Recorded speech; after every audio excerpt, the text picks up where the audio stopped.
Okay, everyone. Good afternoon, good evening, right? Good evening. It is Tuesday again, 8 p.m. Eastern Standard Time, and I am going live again with another drawing with live drawing with JM DeSantis. I'm sorry. So anyway, yeah, let's get it going, right? Start the camera. Hello, everyone. Actually, let me zoom in for a second, right? I am, back for another. Ooh, whoops! What happened there? I chose the wrong layout. Anyway, yeah, so I'm back again. This time I was in, this past weekend I was down in, Boston for Fan Expo. Very successful show for me. I did very well over there. So I'm happy about that. Neighbors with the music right on time. Anyway, yeah, so everything went well up there. I really appreciate everyone that came out, saw me over there. I think I uploaded a short YouTube video that just showed my table. I am going to start uploading to the YouTube channel as time goes on. So, while I'm at it, of course, please subscribe to the YouTube channel, which is right there. Actually, I don't know if the @ part needs to be in there. That's a good question, but it's there right now. Anyway, let's get that one going too. So yeah, blank canvas today. I have no idea what I'm actually going to be drawing today. I have a bunch of pieces that I have to get finished, so I might start with those and just kind of like see how the evening takes us, right? I don't see anybody yet in the chat, but that doesn't mean anything. They could be rolling in now. And of course, since I upload these to YouTube after the fact, people do watch in the rewatch, so I don't see any reason to stop talking or moving, even if there's nobody there. Anyway, yeah. Long outstanding. I still got that Gwendolyn and Guinevere piece, and I have made some progress on my medieval Spawn piece, which I'm trying to get done for a print too. And then this might end the fan art pieces, at least in the short run, because since I'm going to be in Salem, Massachusetts for October, well, the last weekend in October, and I have a few horror events coming up after that. 1 and 2 weeks in where's that going to be? Edison, New Jersey, right? It's the New Jersey Horror Con and Film Festival. They do a couple a year, usually down at the Showboat, but yeah, they're going to be in Edison, New Jersey, and I'm doing that one in 2 weeks. This weekend's Wellsboro Comic-Con. But anyway, yeah, with so many horror shows coming up, once I finish these two, I'm probably going to be oh, that's right, the Vagrant Story pieces. Well, yeah, but after those, I have to get back to Chadiana. Really, I just had people asking me about it while I was in Boston. And then, of course, I want to get some more horror stuff together for October, once, especially with the upcoming events at that point. And in the meanwhile, right, Salem, I really want a nice set of new horror pieces for that, and stickers. Stickers, one of the next things I'm going to be investing in. Anyway, let's switch the layout over here to the old favorite, right, so that we can get going on the drawing stuff. And like I said, I'm just going to start off with working on these, but I might move over to something else before the night is over. Let's see. I still want to get these lights in a better spot so everybody can see it, but I do have to say, somebody, I think it was Carrie Ann, gave me the advice of inking on a live stream rather than doing the penciling on a live stream, just because it shows up better on the camera. I don't know about you guys, but I'm getting a lot of sound in the background between trains and grasshoppers. So I'll be right back. I'm going to close that window. Anyway.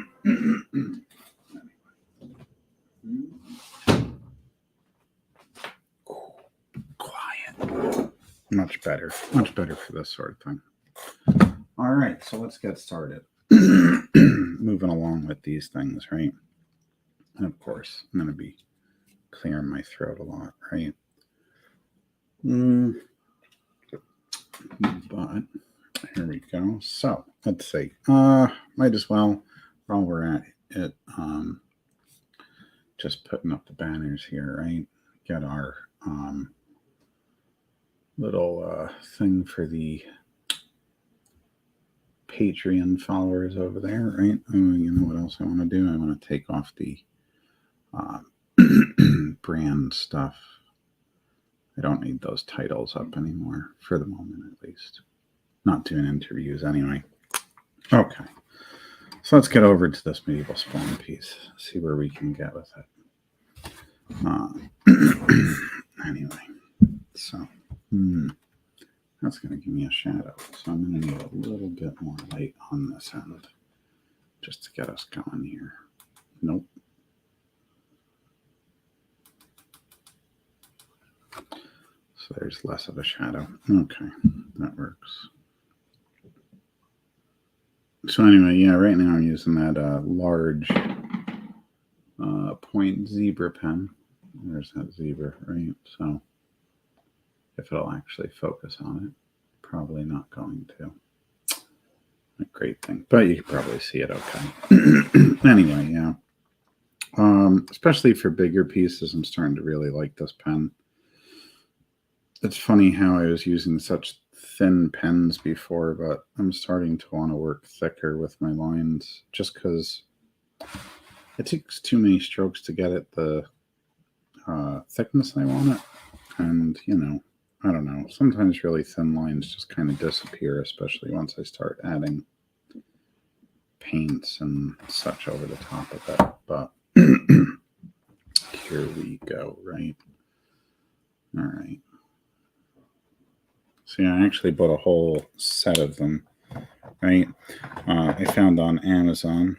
You can get like a whole box of them. Originally, I'd have to buy them individually, which I find frustrating because they're more, well, it's not even the expense. It's just like sometimes you want like a bunch of them and then you just gotta like add like 10 to your cart instead of just getting a box, you know?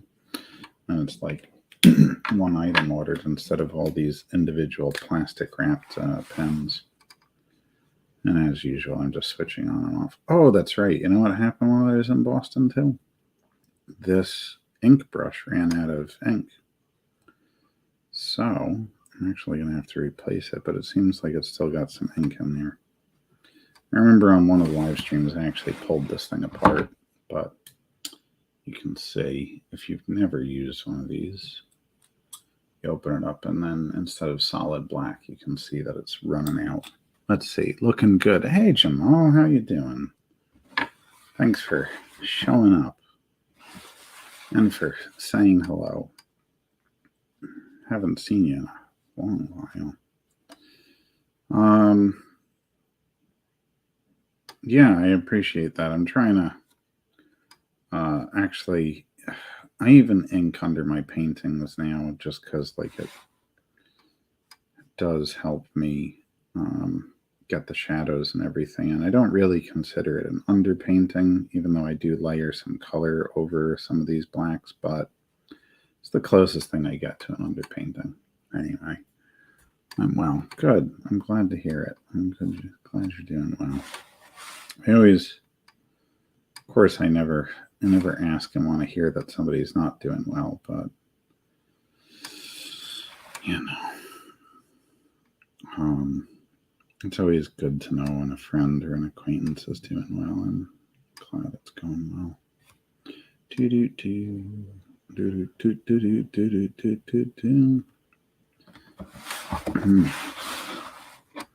Well, since you're, oh wait, there are a couple other viewers, but you know, how have things been, Jamal? What have you been up to? If you feel like putting it in the chat, I guess you know, I'm just talking to that gentleman right there. You know, for anybody that's watching it passively and silently, they're not like, who's this nameless person he's talking to on the air. Anyway. Number 5 on my live streams. First one had so many people. But again, I don't mind. I don't expect everybody's going to be able to make it every week anyway. That's a part of what's going to happen, of course. And at some point, I would like to do during the live stream stuff that's going to be like sold off at the end. But I'm still working out the kinks on this, My friend Mike Gracia is helping me out with getting an intro to my videos too. So eventually that'll start the videos. And then I don't know, I would like to really, maybe one of these days when I actually want to take the actual time, fix the lighting situation in here. I don't know. I'm not sure how to, whoops, that was a mistake. Not sure how to light me well and at the same time light the board well. It seems like I can't get a good setup for both, Actually, if this is over here, maybe cast less of a shadow. It's still going to cast a shadow, isn't it? Of course it is. Why not? Anyway, it's funny because even though Medieval Spawn is very much a from hell type of character, all the spawns are. I had this idea of this top-down light, almost like angelic. Funny that I don't this is another one of those cases where I don't know that much about the character, because even though I was reading Spawn comics in the 90s, you barely saw Medieval Spawn in the comics. And, I'm ashamed to say I really haven't read. I did pick up King Spawn, though, when it came out. That issue, just to check it out. It was pretty cool. I'm seeing Gunslinger Spawn, which seems to be the new Spawn that everybody is really latching on to.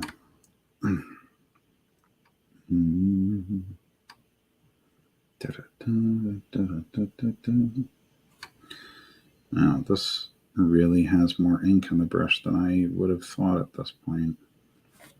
Because I was mid-sketch on something in my sketchbook. I was coming up with ideas for the stuff I want to make for Salem. You're going to start your own comic. I have to have it finished before October. It's my first attempt at creating one. Really? Huh. Well, that's great. I'm glad you're glad you're working on that, honestly. It's always a big step to finally put stuff out there, but it always feels good. I mean, I guess since you're mentioning October, you want to have it ready for New York Comic-Con? I'm actually not going to be there this year. I got turned down for a table, which I don't know. A lot of stuff changed. I took a year off in 2018, and then I think I tried in 2019, then COVID. It's been hard to get back in, but I know there's been a lot of turnovers at Reed Pop, and I know their process for choosing people has always been a little bit nobody can quite figure it out. But at the same point in time, I'm not them.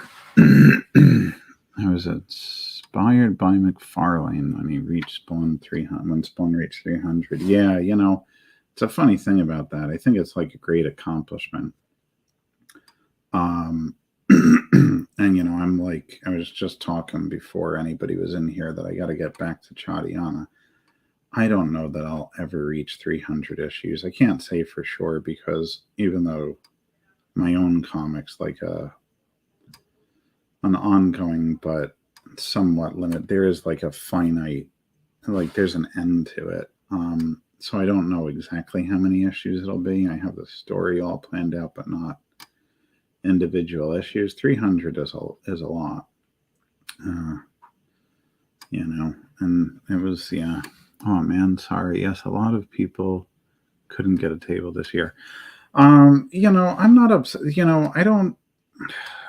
I try not to be the type that, and I'm not speaking for anyone else or, I'm not gonna say any names, but I try not to get funny with promoters or even companies that are running them. Again, I know Reed Pop is like a big organization. There's a lot of people working there, and you don't always know year to year if somebody's going to still be in the organization. So who can say why I don't have a table, but I'm not going to hold any grudges about it. I guess, and I don't want to put myself in a bad spot with Reed Pop, but I guess I also feel like even though New York is the biggest one on the East Coast, it's not the only show.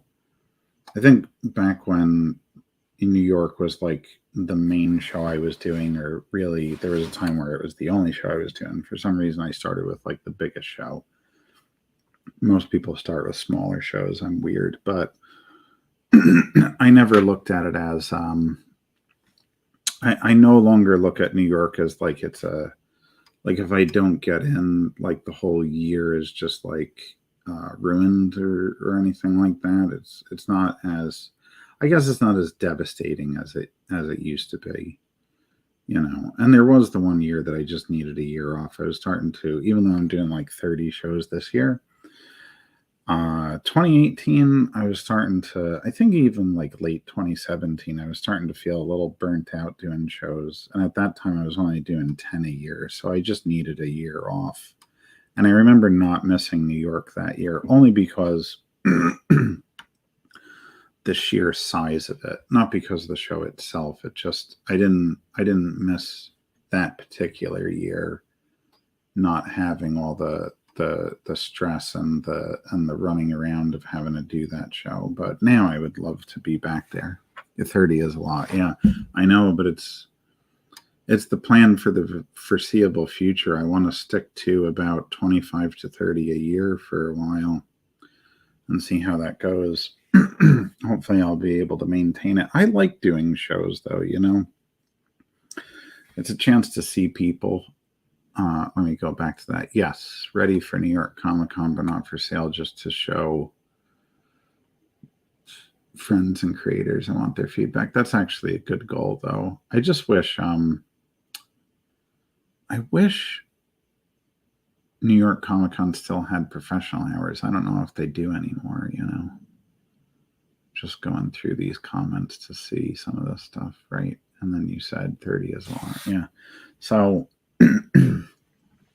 yeah, I wanted to up it mainly because I started doing, after many people for years have recommended it to me, I started doing horror conventions this year. I'd like to do some fantasy ones, but there doesn't seem to be anything fantasy related that's local, because I'm in New Jersey. It seems like you got to really travel for them. And as much as I like traveling for shows too, I'm trying to keep a balance. I can't do all travel shows. That's a little bit tough to cover all those costs. But if I can do, say, half and half, I think that's what I did this year. About half of them were travel, half of them were local to New Jersey, or at least close enough to me that I could drive it in a day, One day shows up to an hour and a half to drive out to them, I'm cool with. And anything that's more than a day, anything 45 minutes away is like, very doable for me. And then after that, I basically consider it travel shows, Like, going back to the horror convention, there's the one New Jersey Horror Fest and Comic-Con that's going to be in Edison, New Jersey in 2 weeks. That's drivable for me. That's 30 minutes from my apartment. The one that they usually do at the Showboat in Atlantic City, while still in New Jersey, I forget what Atlantic City is, a 2-hour drive, a little bit more for me. And yeah, there's just that I have to stay over at. I'm not driving back and forth 2 hours in a day. I wouldn't even do an hour. Have you been to Eternal Con? It's on the island. So funny you mention Eternal Con. And I've talked to some people, and again, like, I'm not trying to sling mud or, I don't know what the issue is. Eternal Con, they announced that they were doing their 10-year anniversary show this year, and I contacted them.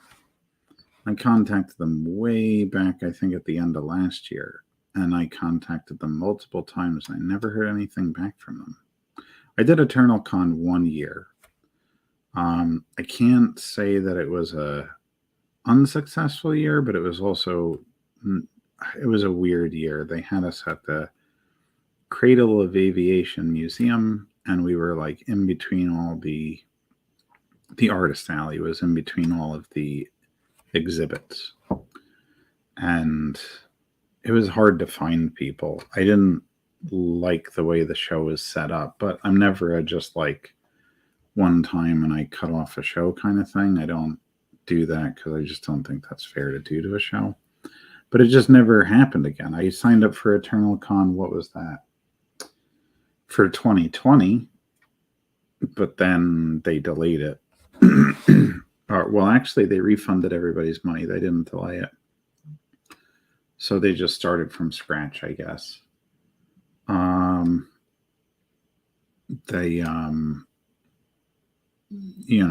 I wasn't able to get in the following years after 2020.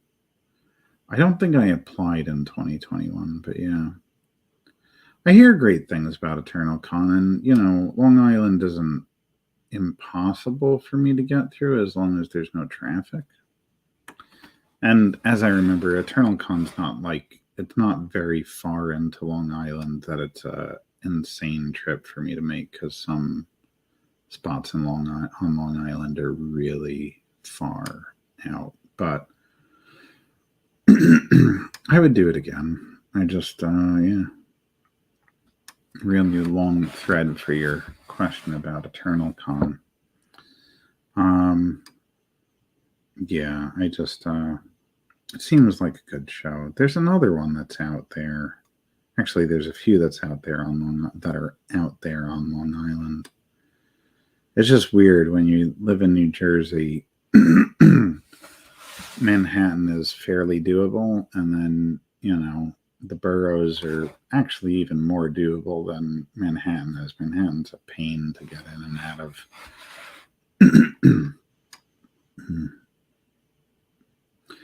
But Long Island's it can be a bit of a trip. But again, it's one of those where I don't have to really get a hotel for it. So it's drivable enough, right? Maybe I'll put in for next year. I'll check it out. Yeah, moved it to. They have moved it to a stadium now. I remember. That's good. I mean, I think I don't think the museum was bad. I just think when they had us in between all the exhibits, it was like, I don't know, it's kind of a maze down there with the exhibits on the bottom floor. So you could turn a corner and just miss like a whole bunch of vendors, I remember walking the floor and just thinking, like, nobody's going to be able to find everyone in here. And actually, it was so long ago. When was it? I think I did Eternal Con. It was either 2013 or 2015. Anyway, the only way I covered the table was I had to sell an original piece of art, just because there was so little traffic.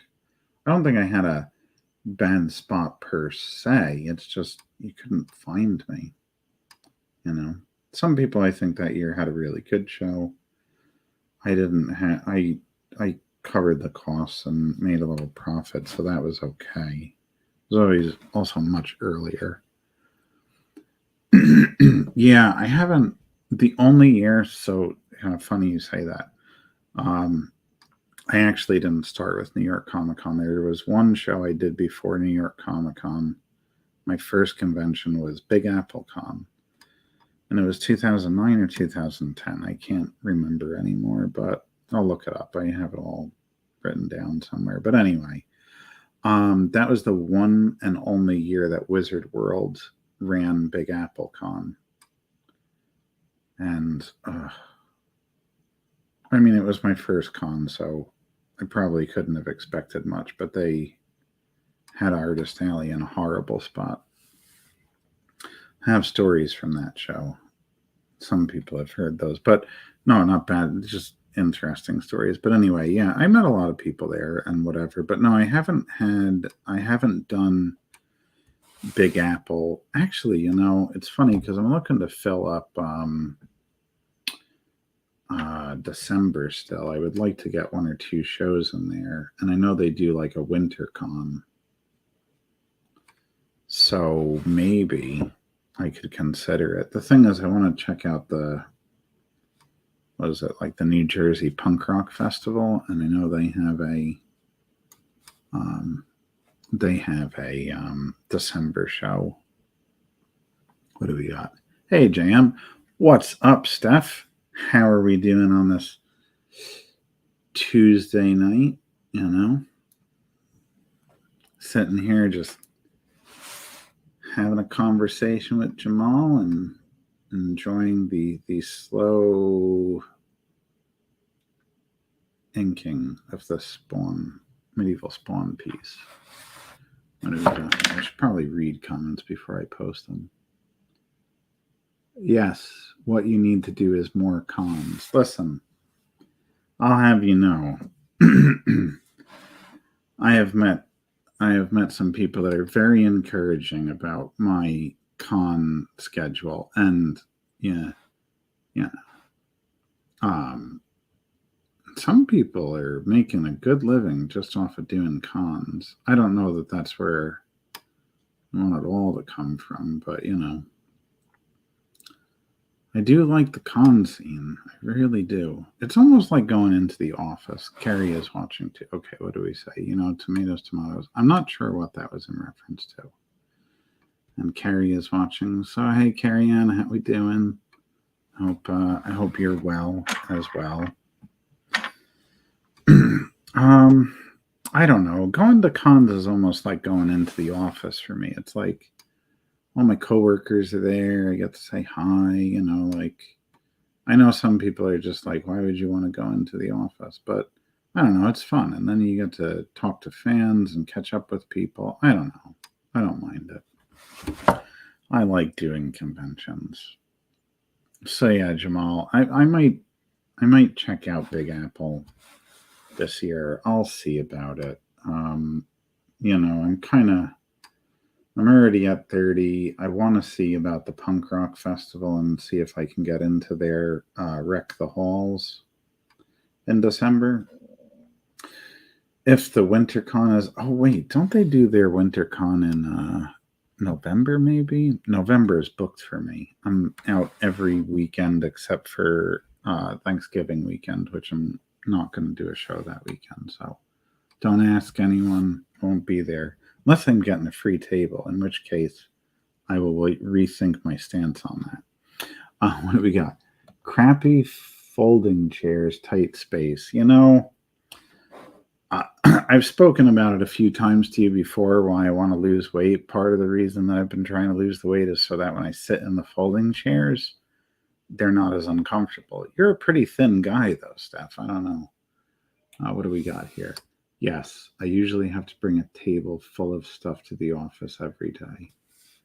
Wreck the Halls. Perfect. Yeah, it's a good name. Yeah, Punk Rock Fest. I don't know.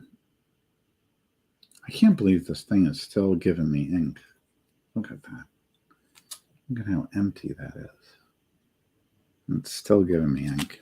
Anyway, Yeah, I kind of like that name. And I don't know, I've never done a December show. um, right before the holiday season, or in it actually, in the holiday season, people looking for gifts for Christmas, which I celebrate, or whatever other holiday you celebrate. I guess not all of do all of the holidays, are there gifts on all of them? I don't know. I'm not very informed of every holiday during the holiday season, unfortunately.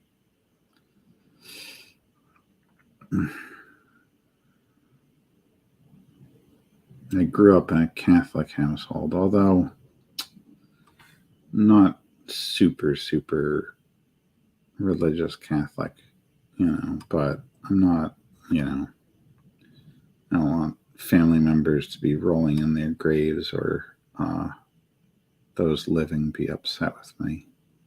My parents usually tune in, but I'm definitely not a practice. I don't even consider myself a Catholic. I consider myself agnostic. Belief in something, but undefined, I guess. I don't know. I'll figure it out when I die. When I'm there and then I know what it is, well, then there won't be any arguing about it. So that's my policy, I guess. I don't know. Yeah, I don't know. I could check out. I keep talking in circles now. Yeah, I could check out.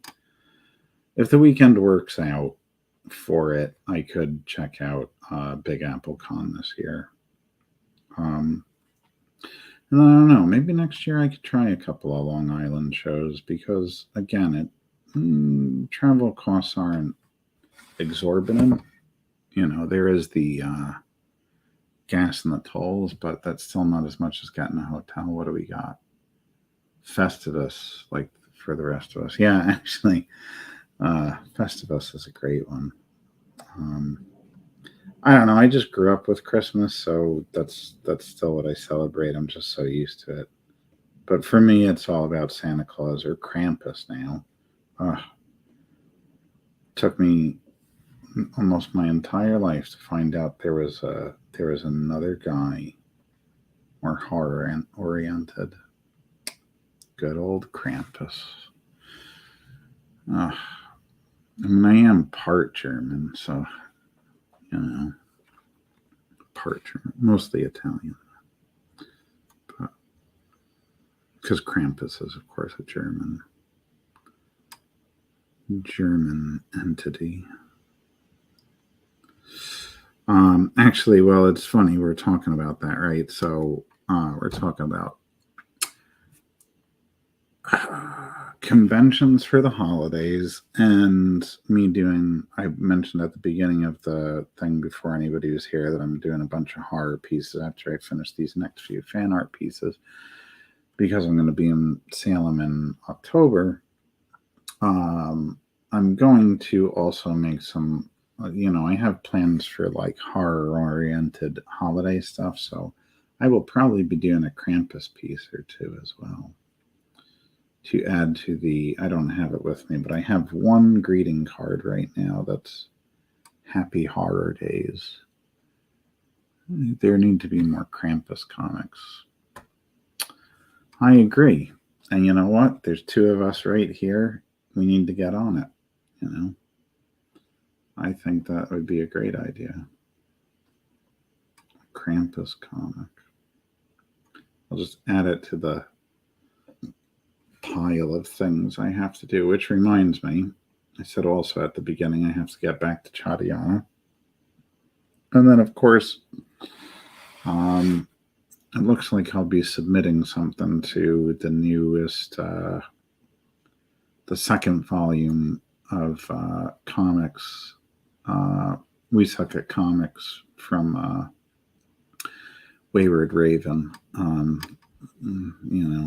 wanted to submit to the first one, and I don't know, it slipped my mind. Life is crazy. But yeah, I had a good idea that I pitched to Steve, the guy who's overseeing it right now. So, he liked it. I have to follow up with Alex and Mark about it and see if they are also in agreement. But yeah, I might be doing a little piece for that. Why did I get on that? Oh, right, the pile of projects to do. It's never ending. But, if I hit my millions, maybe I could just sit around and work on all the projects slowly. But I'll probably just, I don't know, if I hit my millions, I'll probably just sit around and play video games and eat Hostess cupcakes, because why would I? No, I really like creating, so I would never stop. I was just having a conversation with a friend about how I never really want to retire. Slow down maybe at some point. But, never retire from creating. I don't know. My brain doesn't allow me to stop doing it. So, to respond to that stuff. Yeah.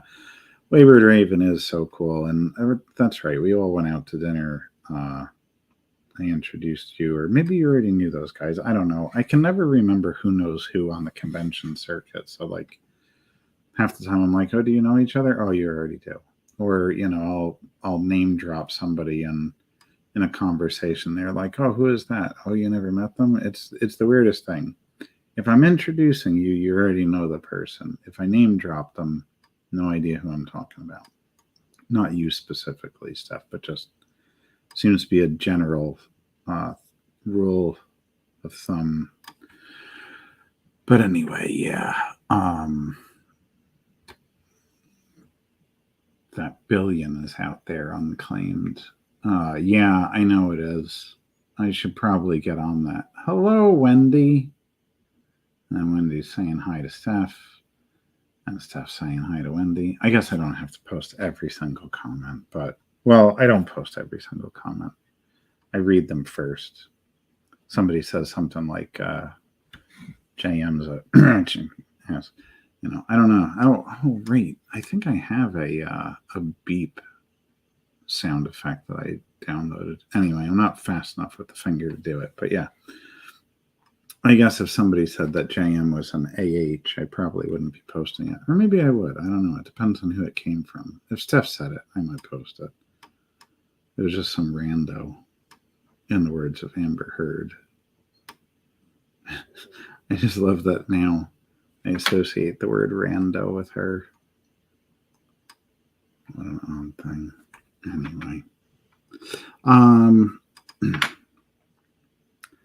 What was I mentioning? We were talking about all these hellos got me off track.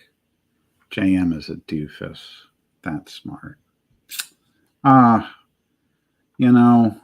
Though don't say poor JM. I'm okay. Stuff keeps me in check. Otherwise, my ego would get so out of control because, I need Steph to be there to just knock me down every once in a while. It's all right. We can't all be Steph Wilson. Oh, right. That's what I was going to mention. Wayward Raven, We Suck at Comics. And they're a cool bunch. Steph, they're looking for submissions for their We Suck at Comics second volume. And they are willing to take comics, prose work, and just illustrations in general. So, you might even be able, I was going to say if you can work your way off of the boobies for a little bit and do something for We Suck at Comics. Or, I was going to say that, but I did say it, but, the other thing is maybe you could work your thing into a We Suck at Comics thing. I keep it real. Thank you. I appreciate it. I like real people, so I need that. The comics community is so small. Met the creative Femforce while working the 9 to 5 a few months back. He had a GL T-shirt, and we sparked a conversation. GL t-shirt. Now I'm going to sound really ignorant. I don't know. As long as I don't have to do interiors. You know what, Steph? You need to hire an assistant. Make the little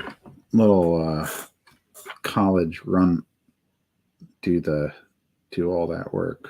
Just fill in the backgrounds. No, you wouldn't have to do I'm speaking for them right now, but like from what I understand, they're willing to take anything. So if you can make one or a couple of illustrations somehow around the theme of we suck at comics, it's very open theme. But yeah, I think they would take you in, right? Take you into the anthology. What do we got? GL, Green Lantern. I should have known. I'm so ignorant when it comes to superheroes. That's why I draw things for fun like Spawn and Ghost Rider, because I don't even know half of these people. It's always embarrassing when I'm in a conversation and someone starts talking about some superhero or supervillain, and I just have no idea who it is. It's not that I didn't read comics when I was growing up, but it was like jumped on that X-Men bandwagon, and then once I found Ghost Rider and Spawn, it was just right over to them, and I never looked back. Interiors are fun. I agree, Wendy. I agree. Interiors are fun. Backgrounds are fun. I love that stuff. Worth mentioning, I started liking to draw backgrounds when I thought of them as characters and how you can just like decorate them and tell a story through them. And of course, I credit part of that inspiration to the Dark Souls series because, I don't know, I'm always like a broken record with my inspirations. I just mention the same ones all the time. But, when I was in college, it was just Tolkien and something else. I don't even know. Looks great, JM. Thank you. Thank you. I have no idea what you are drawing half the time. You don't know Medieval Spawn? You don't know Medieval Spawn? Well, I know that you do, but you know what? Okay, so here's the funny thing about that, though. I seem to have a knack for doing all the obscure stuff. Not even obscure. Sometimes it's just the stuff that not everybody immediately knows. Like I always, I get people coming up to my table always saying like, you don't see a lot of fan art for this or a lot of fan art for that, but I have it on my table. So, maybe that's the market I'm trying to corner at this point. Once everybody's bought all their like Hulk and Superman and Spider-Man prints from everybody else, they can come to me for the real juicy stuff that they can't find at anybody else's table, They are fabulous storytelling because, Steph's saying that interiors are lame. Lame.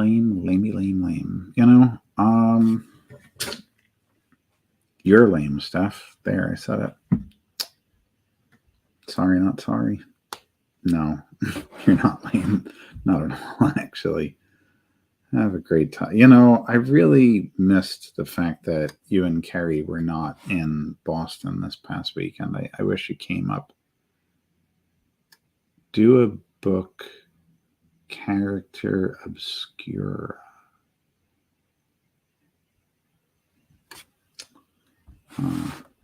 Guess I could. Yeah, I missed you two in Boston. We went me and Chris went out with Wally. Wally was there, and Nelson, right? And yeah, it would have been good to see you. I really wished you guys were there. It wasn't the same. It wasn't the same without you. JM's book of characters you've never heard of. You know what, though?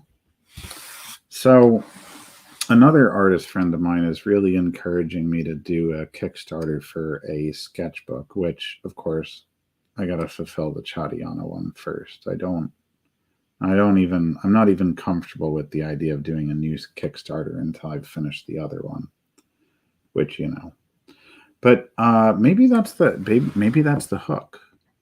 Maybe that's the hook. Maybe I should do a sketchbook of just like obscure characters. And you're right, character obscura is a good name for it. Or maybe it should be like persona obscura or something. Boston is so far. And then crap, another Kickstarter I have to back. Well, I'll tell you something, Steph. I never want to do more than one Kickstarter a quarter. And you're never required to do my Kickstarters, but I think it might be necessary for me to start doing like a quarterly one just to get some more books funded. As you know, my situation being what it is, which I still am not at liberty to share on a live stream. But anyway, I might be running more Kickstarters. However, on the other hand, right, and I'm not trying to throw any shade at any friends of mine or anything, but I really don't like the single issue Kickstarter idea. So, it's never going to be like you're backing Chadiana number 6 and then Chadiana number 7. It would be like volume 2 would be the next Chadiana Kickstarter, So funds are good. Yes, funds are good. Need some of that funding just to help with the print runs of the books and everything. I don't know though. It's not like I haven't been working on it anyway, but I really am shifting a lot of the way that I'm gonna be doing business as a creator and how I'm funding those things and how many shows I'm doing, which goes back to Jamal and I starting the conversation on all of these shows and how I'm doing 30 this year, maybe 31 if I do the punk rock festival. Let's see, what's this? JM throwing shade. I try not to though. I'm never gonna. It's kind of like, okay, I've said it a few times, and now I'm like starting to like build my own print wall. Right. Gotta go. Carrie says bye. See you later. Cirilla never showed up. Sorry, guys. Maybe she'll be back on another one. I don't know. Have a great night though. But yeah, going into the shade and I used to say I never really liked the big print walls. I mean, I know the guy that I feel like started it. And never had an issue with it, but some people complain about the big print walls at conventions. I feel like whatever you need to do to help you pay the bills or whatever, I totally get it. Although I do like if somebody's got like a book on the table as well, if they're going to do a print wall, just, something that they've illustrated or written or whatever, just something. So yeah, when I throw shade, so to speak, about people running Kickstarters for single issues, it's like, look, if that's the business model that works for them, that's cool. I just think like it's a lot to run a Kickstarter for every single issue, but also, who am I to talk? Because like I can do my own art if I need to. Some people need that funding just to pay their artists. I get it. It's just harder to back all those. It's harder to back it when it's an issue at a time, And I want to be able to back my friends, of course. Well, anybody that's got a Kickstarter going. Just can be a lot. So yeah, I don't know. If I start doing more Kickstarters, I really don't want to do more than one a quarter. So that's 4 times a year. And even if I did, they wouldn't be for like single issue things. They would be for like a whole project, That's what I'd run the Kickstarters for. So if it starts happening, and nobody should ever feel obligated, but I wouldn't, you know, you don't have to back every single one of them. And, you know, you wouldn't have to worry about it being like some big amount that you put in for a small reward. It would be hopefully a more substantial one. On that, I kept getting asked to do tarot cards, so maybe that could happen in the future. I don't know. Let's see what we got. One gave me $3 million on one issue, but he was special. Yeah, maybe. I don't know. I mean, you know, okay, so here's an example. My friend George Medina did it with Wonder Duck. He wanted to fund volume 2. So what he did was he put out a special single issue of what would have been issue 5, I think. So it was like a limited run printed edition of that. And he was going to use the funds off of the Kickstarter for that one issue to fund the art for the entire graphic novel. So it was a way for him to get a reward out quickly without having people wait on it, unlike me. Next time I'll run my Kickstarter differently. But he was able to get something out to his backers that they could own for the funding in a shorter amount of time. And he wasn't going to do it for every issue. He just did like one issue that way to help fund the rest. I don't think I have an issue with that. No pun intended, you know. I just don't know that.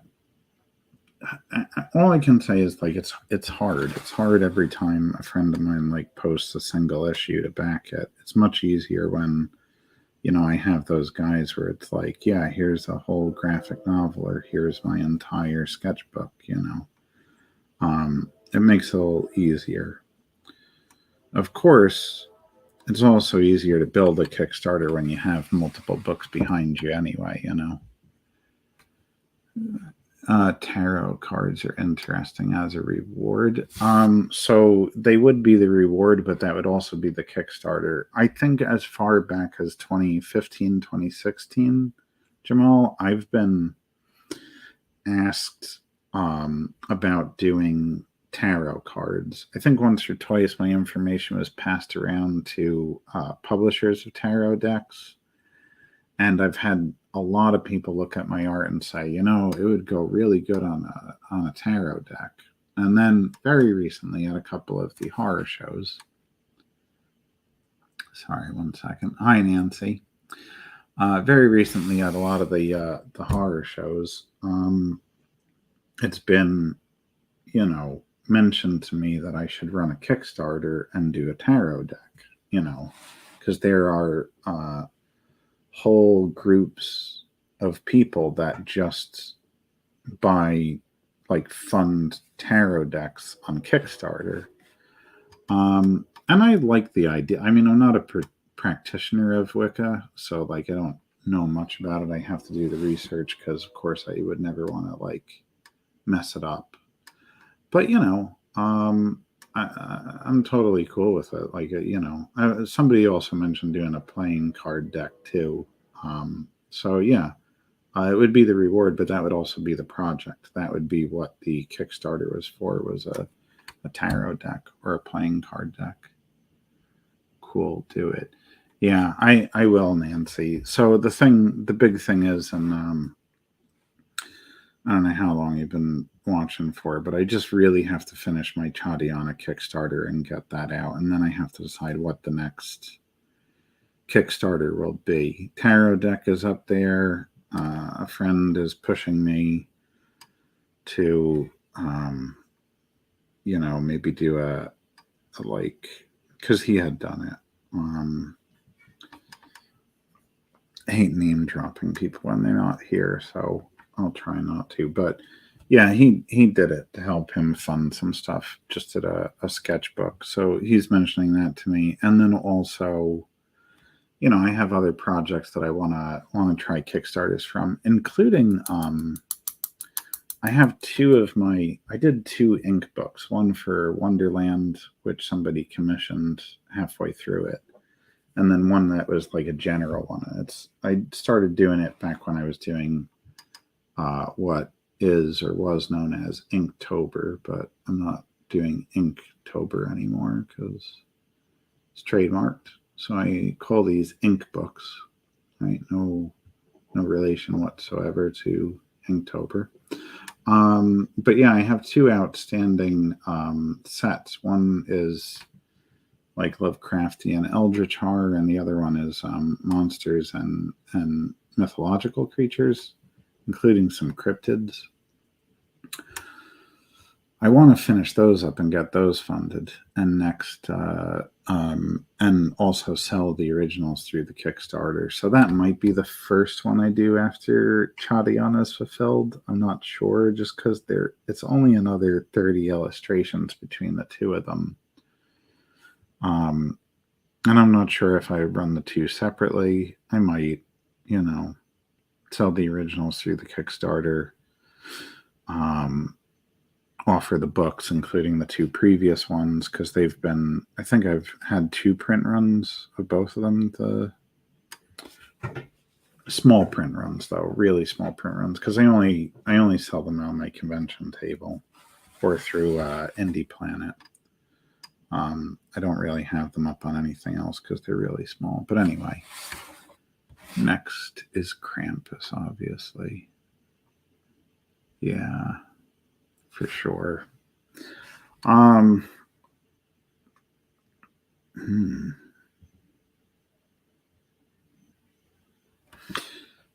He's not in that book, the Myths and Monsters book. But giving me an idea now.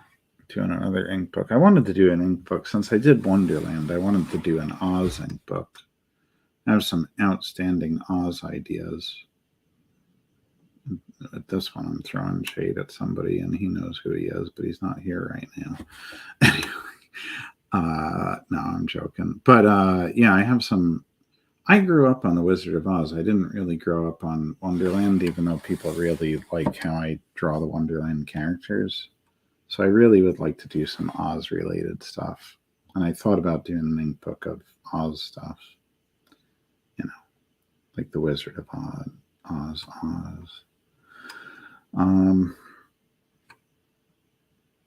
We'll see, though. But now I'm thinking, what about a holiday ink book? I don't know. I got to get through some of the projects that are like midway through, because just like these 2 pieces, right? This is how projects are for me. They kind of sit in some sort of half-finished state, and then I just work my way through them, and eventually new stuff comes out, and there's stuff that's just sitting on the shelf for a while. Like my second novel, which I'm finishing editing, I was actually working on before this live stream. I got to get that out. I wanted it out because it's Eldritch horror. I wanted it out by H.P. Lovecraft's birthday, and I think I'm going to have to push it back either to August 30th or maybe the beginning of September at this point, just because, like, I don't know. It is a good novel, and I was happy about the concept. But oddly enough, even though I started the idea before COVID, but even though it's about a plague, yeah, during COVID, I just kind of like got very lax with I was really concentrating on teaching a lot during COVID. I was teaching from home and wasn't doing as much creative stuff. And I was reading a lot. So yeah, I kind of like let it fizzle out a bit before I finished the book, and then editing it has been hard because I guess I didn't have that like the work ethic on it just kind of like died a bit. So I'm trying to finish it up so I can get it out, because especially people that back me on Patreon have been hearing about this novel for 5 years now, right? Something like that. So I should really get it out, and I want to have more novels. I'm not going to stop doing comics.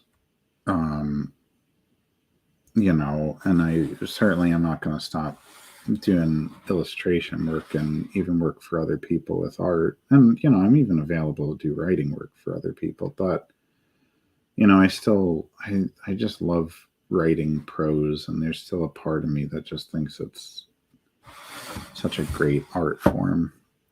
I don't know. So I definitely want to put more novels out. And even though I sell more comics, the money's better with the novels, I have to say, you know. So it's good to have the balance, and I like doing it all. Actually, I like writing poetry too. I just don't know that there's much of an audience for it. That's more of like my private writing, I guess. You know, I was just doing poetry, but I haven't written any poetry in a while. Too busy with other things. Maybe I'll write a poem about that. That's where I just kind of freeform a lot of stuff, is when I'm writing poetry. There are some really good ones I have. Yeah, I just wouldn't know where to publish them. Unless I did, like, I've seen with some of Robert E. Howard's stuff, they'll put out a book of his short stories and they'll just sprinkle some of his poems in there. And actually, Robert E. Howard, creator of Conan, right?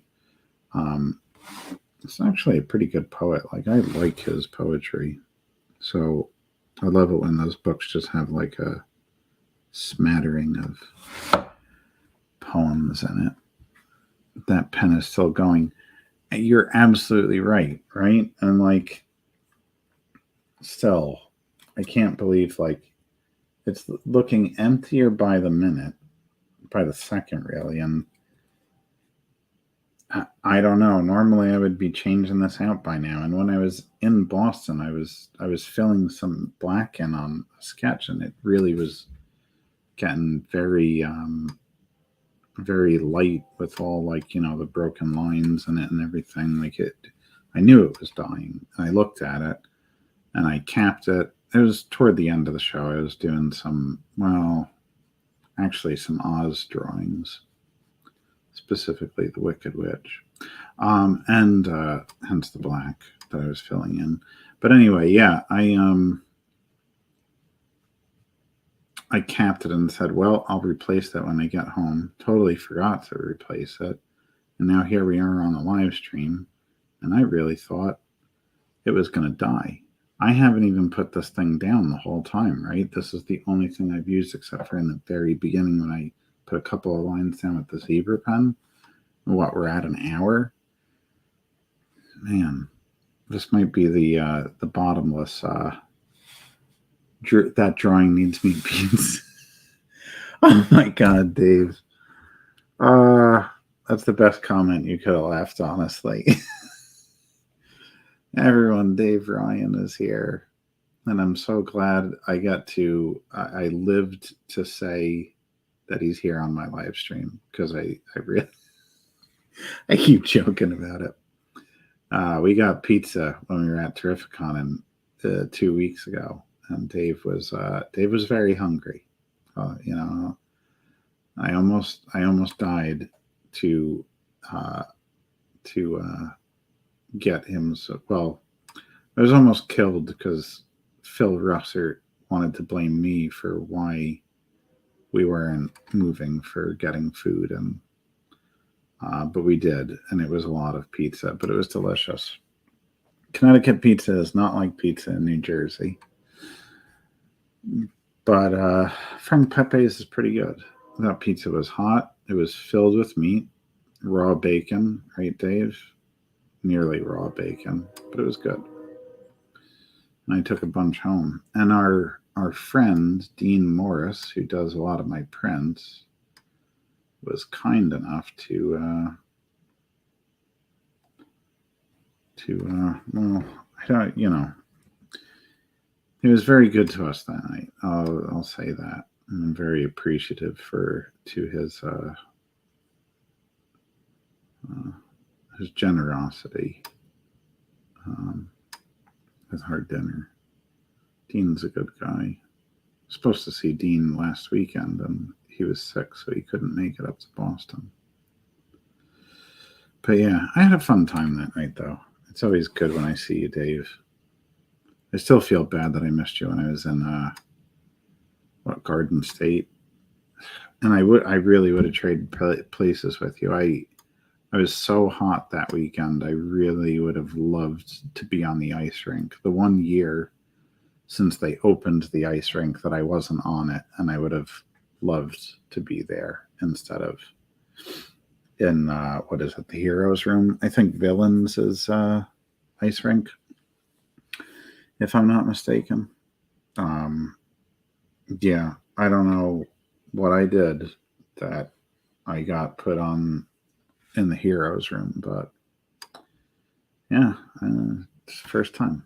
Would have liked to be on the ice rink and freeze because I was too hot to deal with the heat. It wasn't cool enough for my tastes. I always say it's one of the whitest things about me. I like mayonnaise and I hate the heat. I try, but I just can't get used to the heat. Every girlfriend I've ever had is like the heat, not me though. Oh my God, it's just too much. I'm one of those people that complains about the summer. And, people will post, oh, yeah, you winter people are going to be complaining when, there's all the snow on the ground. Give it to me. I would love the snow on the ground. I might do in Super Show in Homedale in October. What weekend is that, Dave? I don't think I am, but, it depends on the weekend. I'm in, I have a local street fair the first weekend in October. I didn't get into New York, and then the last weekend in October, I'm up in Salem, Massachusetts. I think I looked up Homedale once. It was in, I think it's what? I want to say that's only like a hour and 45-minute drive for me, which I could do. It depends on the weekend.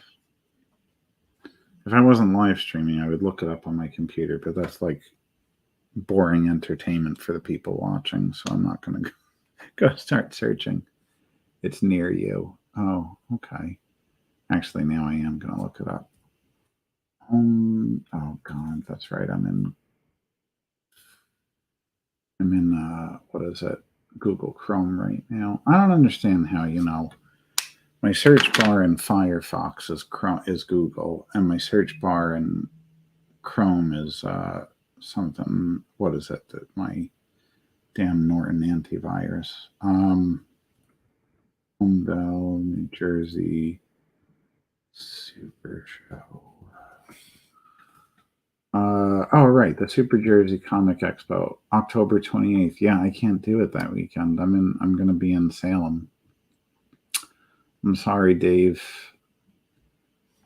Could have done the show and come over for meat pizza empanadas or something. I don't know. But yeah, I can't. I'm trying out Salem for the first time this year. I got a lot of encouragement because of all the horror stuff to go up there. And I got in for the 28th and 29th. And I'm actually going to go up there early, 2 days, so I can enjoy the insanity that is Salem. Take a little vacation since I haven't had one in forever, and it doesn't look like I'm going to have one for a while just because of how many shows I'm doing. I've been to Salem, but never during like the Halloween season. I hear it's just quite the experience, and I love Halloween. My birthday is 2 days after, November 2nd. I am a Scorpio. Yes, I am. Anyway, yeah, so,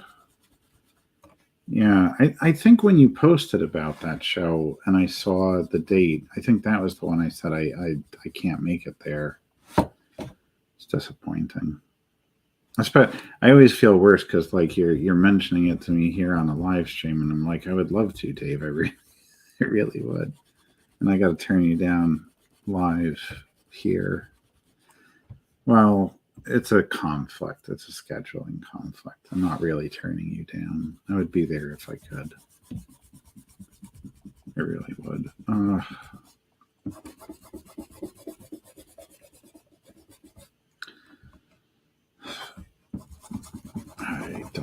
normally do this much erasing, but I don't know what to do with myself at the moment because I just feel like some of this just going to paint over the damn thing. So I don't know. Whatever.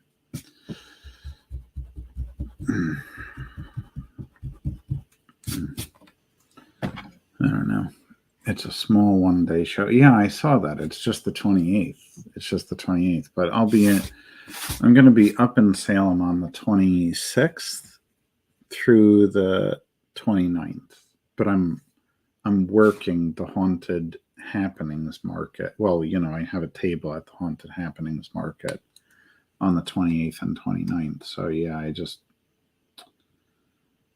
won't even be in the same state. You can't even dip for a minute and just pop over and say hi.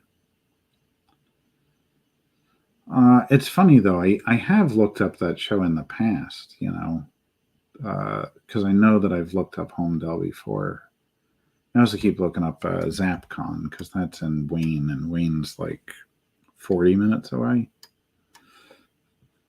So, right, I think that's ZapCon. There's a bunch of them in New Jersey I've never gotten a chance to try, but might be doing it next year. Maybe we could try for 40 shows. Well, maybe I could try for 40 shows in 2024. I don't think so though. I don't even know if that's possible. Well, actually nowadays there's so many shows out there. I probably could find 40 to fill up almost every weekend.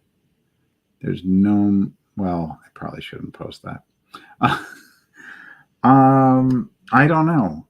That's a good. I've never done the show. I know some people who have done it. Maybe you might be right. As someone that kind of loosely fits into the comic market, you're right. That might not be a show that I want to do then. It's funny, right? Because since I do so much, I do comics, but most of my stuff, when Steph Wilson is here, it's so obscure and fantasy and horror stuff. I don't get that regular comic fan crowd. So maybe a ZapCon wouldn't be good. I'd like to try it once though. I'd like to see. I always like trying it out. I've done it every year, but not this year. Huh. Yeah, I think it competed with something this year, didn't it? Where it's going to? I don't know. I can't keep track, honestly, Dave, because I'm doing with 30 shows this year for me. There are shows, there are things that happened this year at shows that I've been to, and I think it was a year or two ago. Because I'm already, I think I've done 18 now. I think I've done 18 and there's 12, possibly 13 ahead of me. I'm having fun doing it, but it is a lot of work. It definitely is.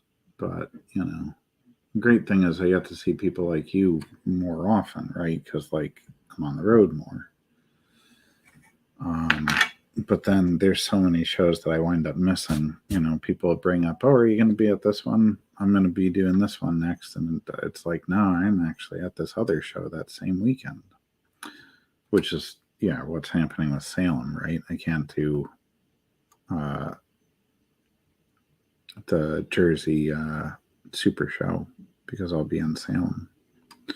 Maybe next year, I don't know. Salem, their market has quite a few weekends that are open, but I had a choice of the 28th and 29th or the 22nd and the 23rd, I think it was.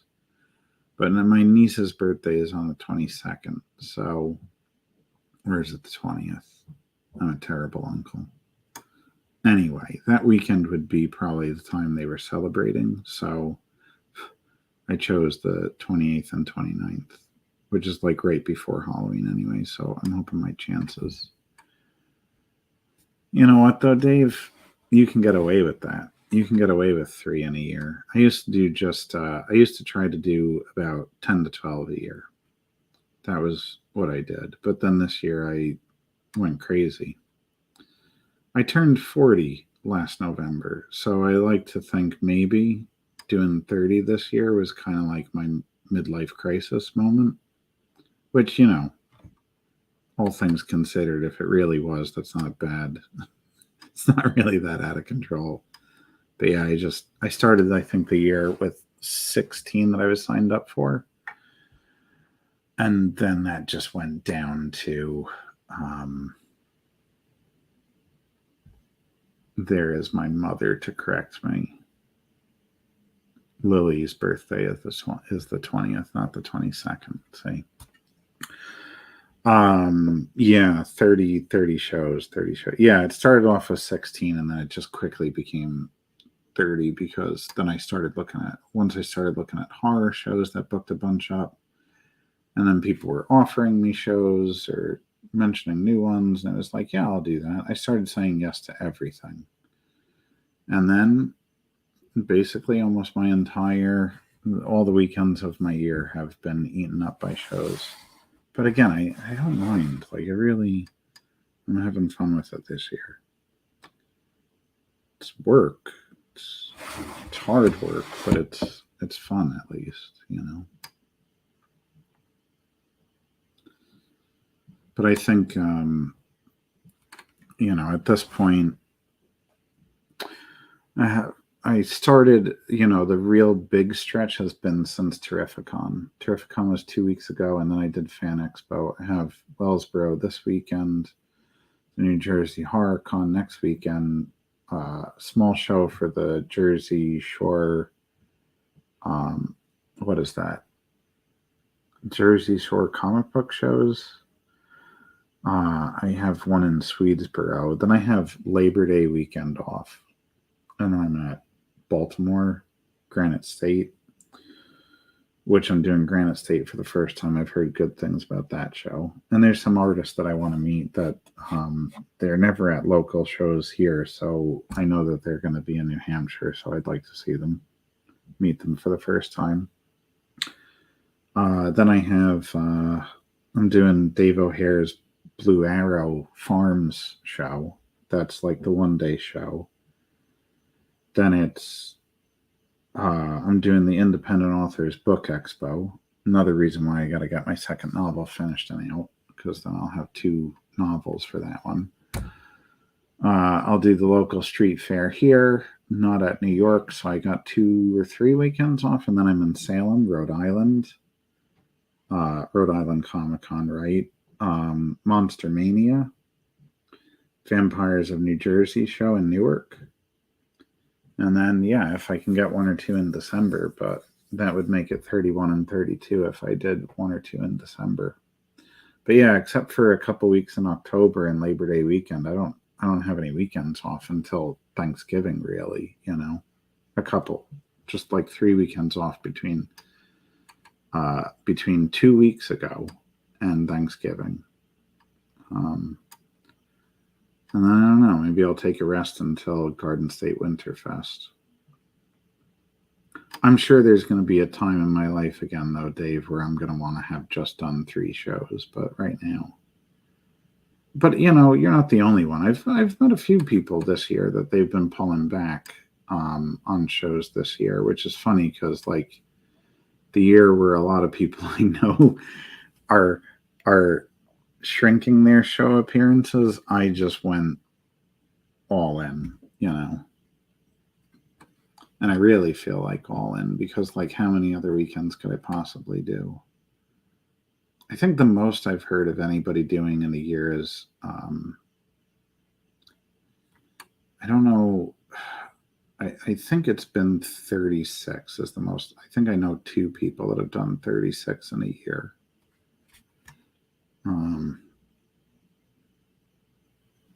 And at that point, part of the way I got even to 30 was there were 2 or 3 weekends where I had 2 one-day shows back to back. If you did 36, I feel like you got to be doing a few of those and maybe even some weekday shows, which is possible. I mean, like, I want to, what is it, the Lunar Fair? I put in an application for them. I gotta like follow up, but yeah, like they do it on what is it? Nights of the uh, what is it? Full moon and new moon. So like twice a month in New Jersey. Um, yeah, I mean, if I was doing those, I could easily get. I could probably get more than 52. Really, do I want to do that? I don't know. It's a challenge, that's for sure. I should try it out. Anyway, I'm like just babbling about how many shows to do. Right. He's coming along, I think. It's nice when I'm having these conversations because, like, I'm not even thinking about what I'm doing on a page, which is like peak art making. For any non-artists or budding artists that might be watching this now or in the replay on YouTube, yeah, the highest state of art making is when you are just not thinking about it. You're just on autopilot. Because when you're panicking and freaking out and overthinking it, that's when it's coming out. It still could come out good, but you're really not moving at your most efficient. So, you know, having conversations with people or listening to stuff in the background is really ideal. So I appreciate when everybody comes onto the live stream and asks lots of questions and stuff like that. You're not bothering me, by all means. Ask away and say things because it helps keep me out of my head for this lone arrow. Jamal, if you are still watching, I think we have finally... Oh, Cirilla finally made it to the studio. What's up, lady? And she's like right on time for this because I think that I'm going to have to actually change out this ink. It doesn't look like she's not going to let me. It doesn't look like I can get much more out of it. What's up, lady? What's up? So I may be changing out. I'm almost certainly changing that out now. It didn't make it. Didn't make it the full 2 hours on the dying inkwell, but it just about did. It's always great chewing on cat hair while I'm drawing. It's the tail that's the worst.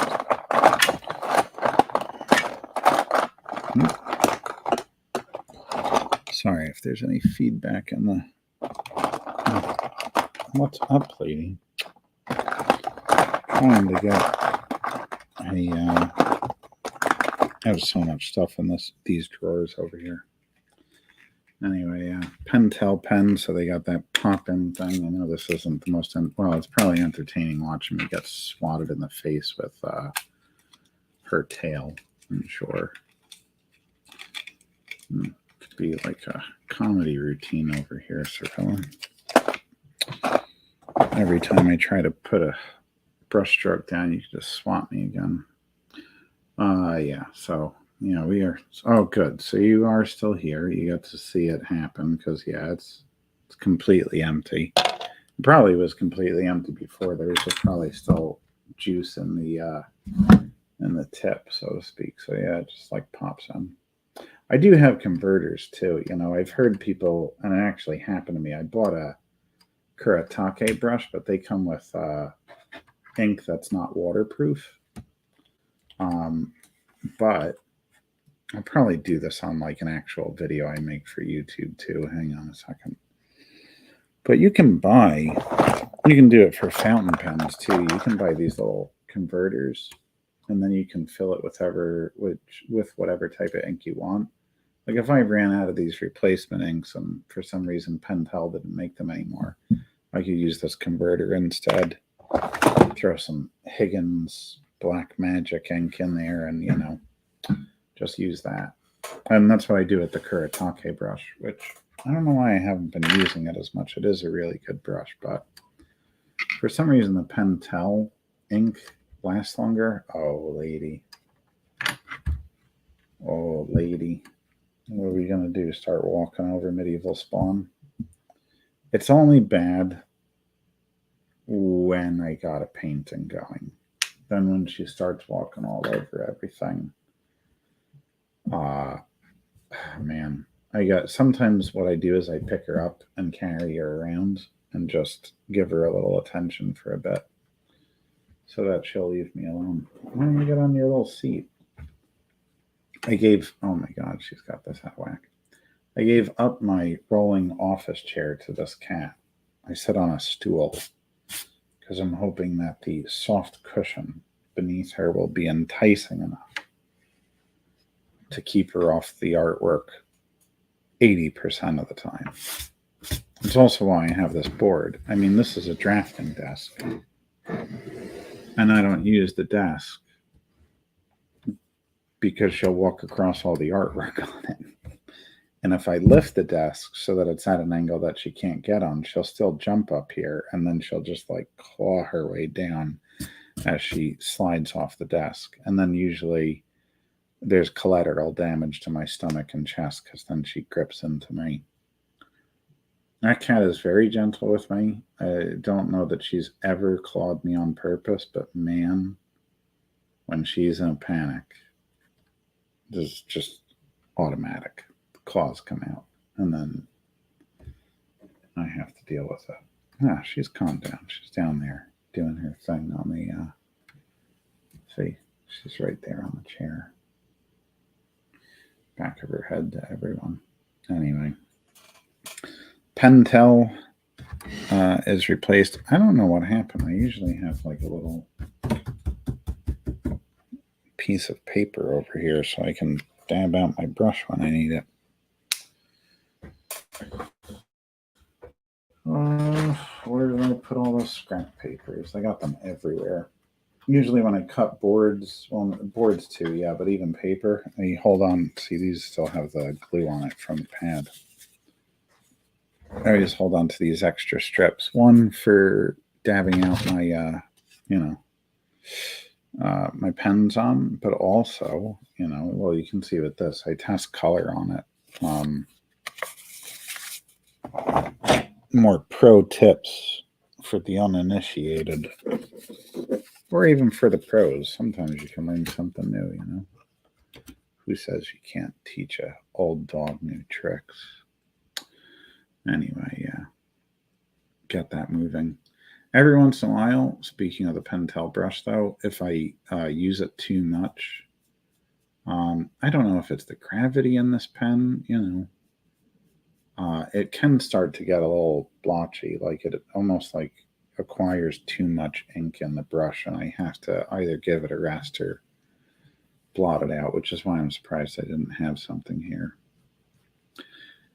Funny thing also to mention, right, while I'm sitting here doing like this ink stuff and took forever to like replace it.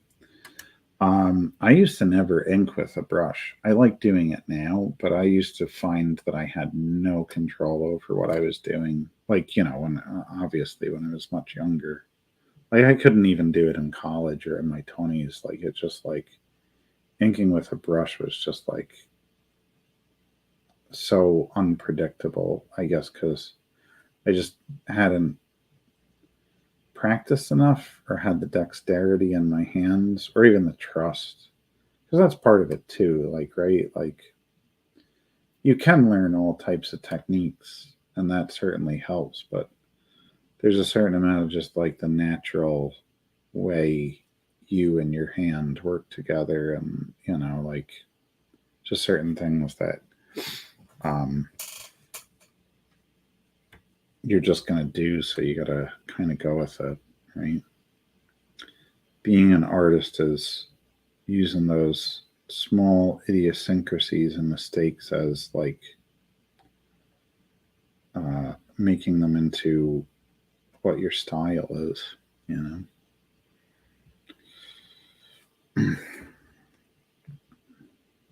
It's true about everything.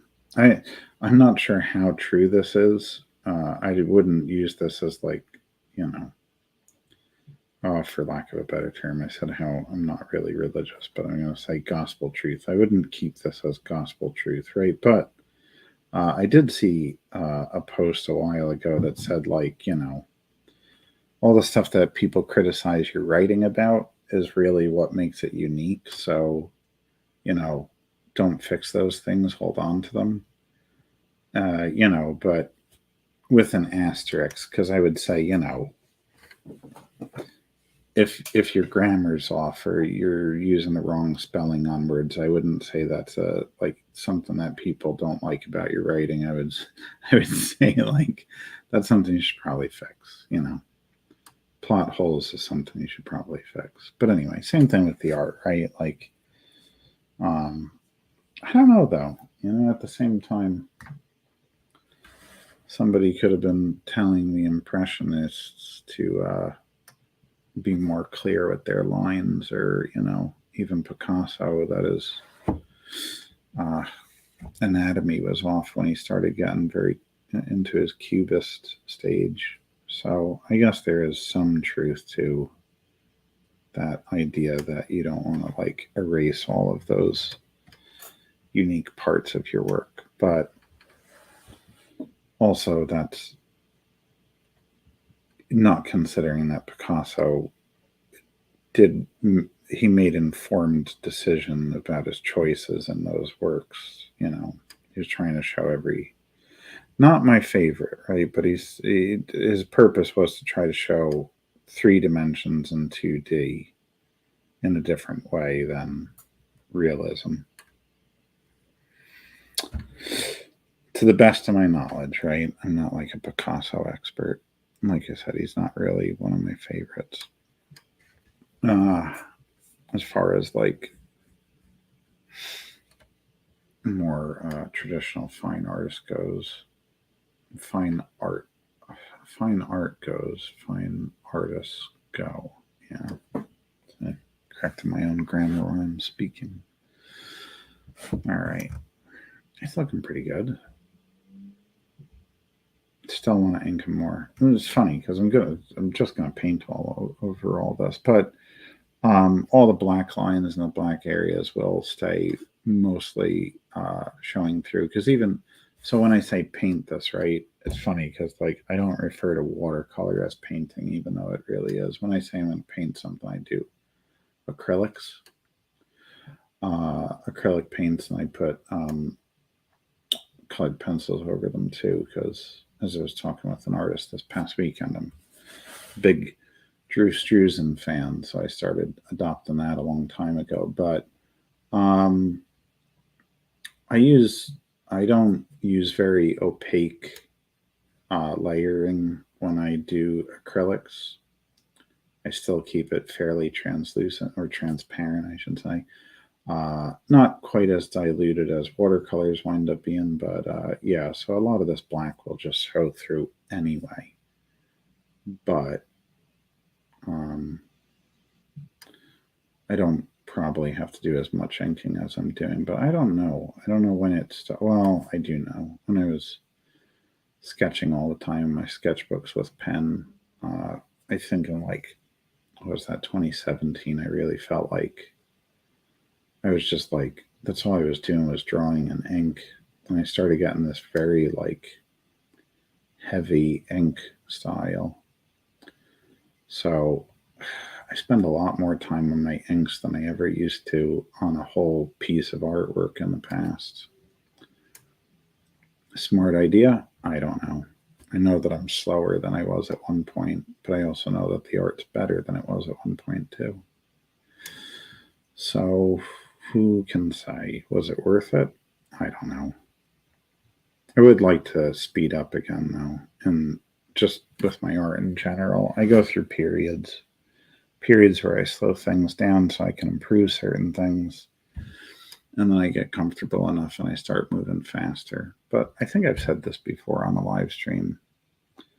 I still find that when I'm working, right, when like my anxiety or my depression's not kicking in and I'm really like working at a good clip, I seem to work fairly fast. I don't know if I would call myself prolific, but I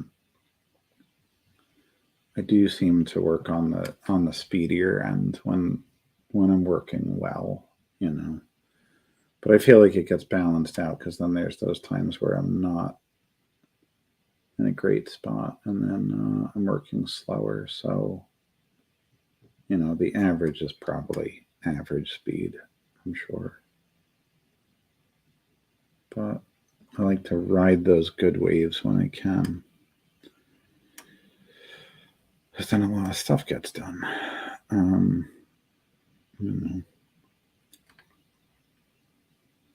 I've learned to be kinder with myself with that. I mean, I'm still not great, We're always our hardest critics, but on the days where not as much is getting done, I don't beat myself up mentally like I used to. I used to hate it when I wasn't as productive as I wanted to be.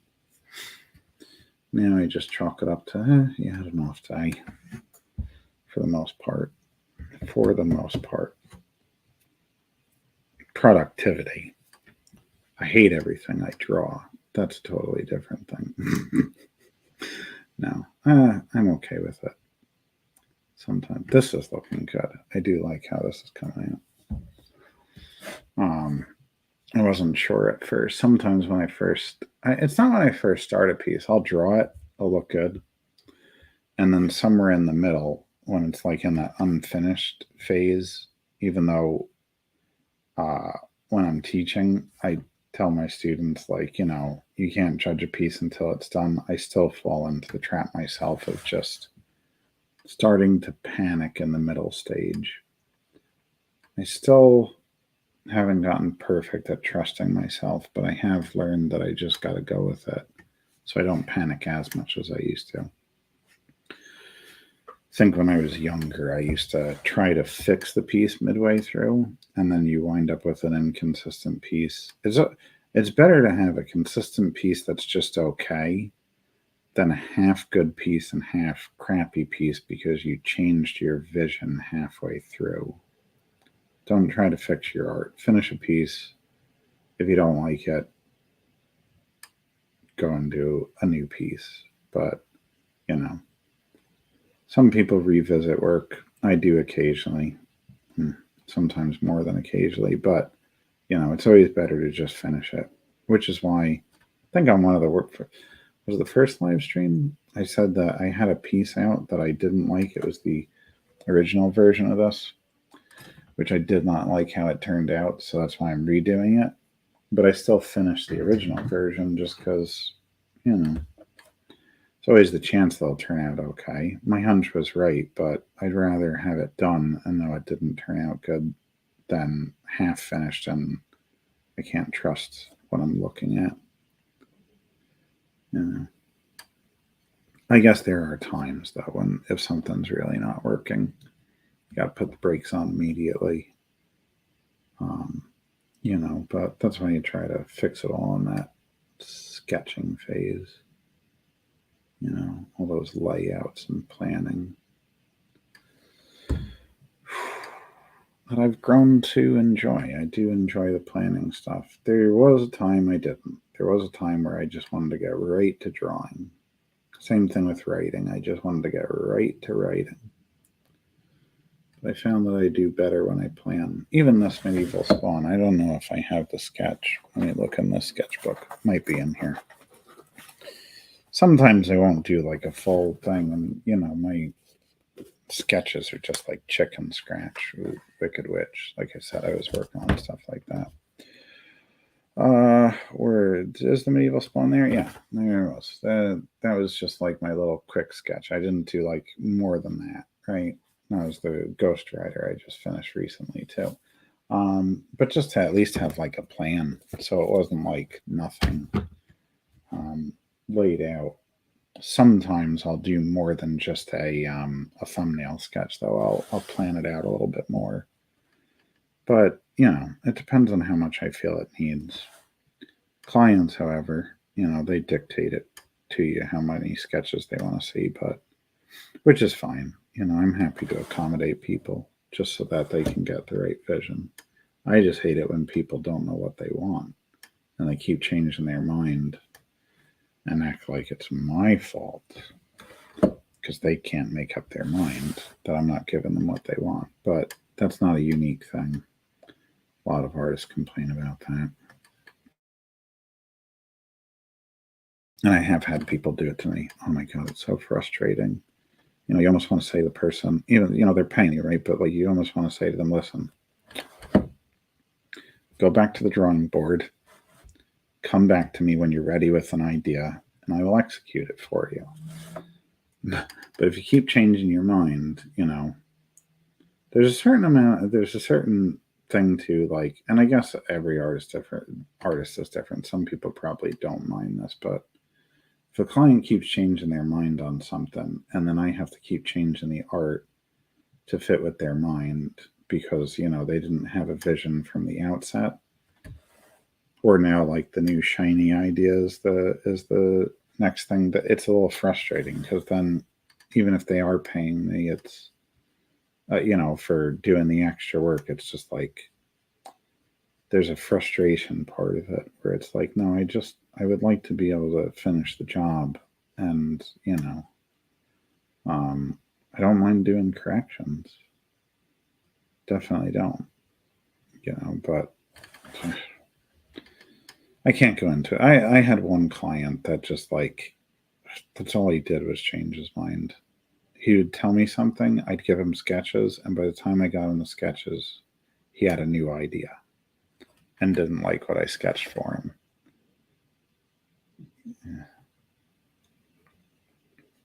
Not literally, but you feel like you want to strangle somebody like that. It's like, God, the idea. And then they don't like the idea, like you put all the work in, it's a good sketch. Sometimes they'll approve the sketch, and then you hear back from them, oh, we're going to go this direction instead. God. Anyway, it kind of goes back to the same thing of like finishing artwork, like not changing your vision midway through. Same thing, clients. You should not change your vision halfway through. Have a vision, execute it. If you don't like it, next time, don't go that way. But getting everybody to join into your mad spiral with all the changes is just it's a little frustrating if you didn't know. Within reason, everybody's going to have some changes to make. I don't want to sound like having gripes about like just the normal stuff. I'm talking about excessive,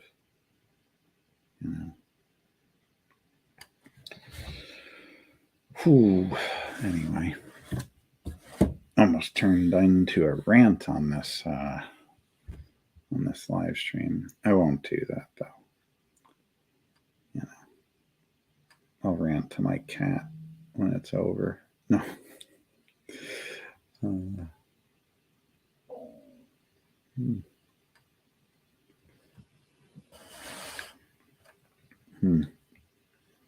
Actually, there's a fun little thought, right? As we're going through this, I remember thinking this one time, because I've had Cirilla for 5 years now, which means she's going to be, well, coming up on 5 years, which means she's going to be 5 this year. Is that true? I got to double check. I think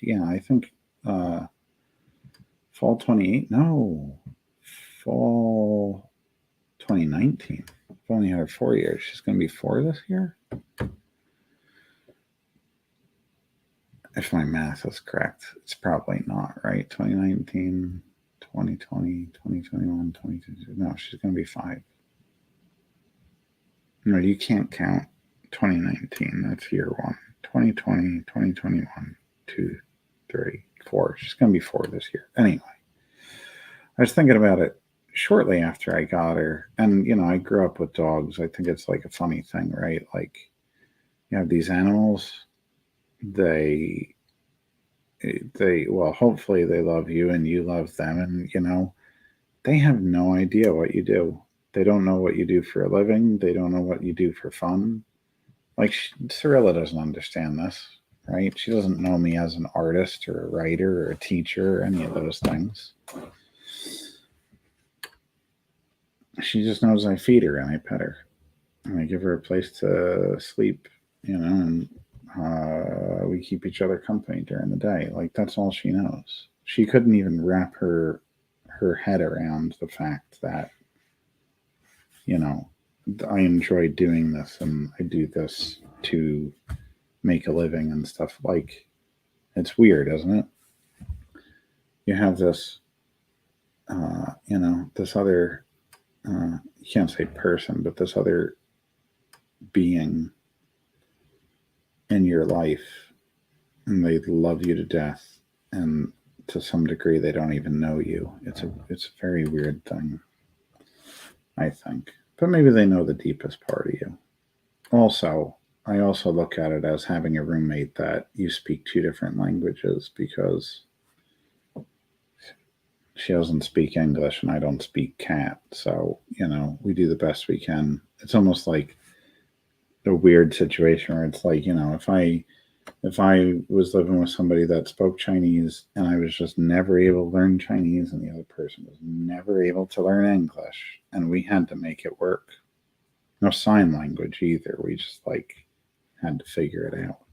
Oh, she's back. It's almost like your ears were burning. Right, lady? I don't know. The weird thoughts that go through my head when I'm left to my own devices. I will literally sit here at the table doing work and think about these things. I think that's the nice thing about writing, right? And when my head isn't clear, it's very hard for me to write. But when I'm writing, my mind can't go into all these on these weird threads of thoughts. Oh my God.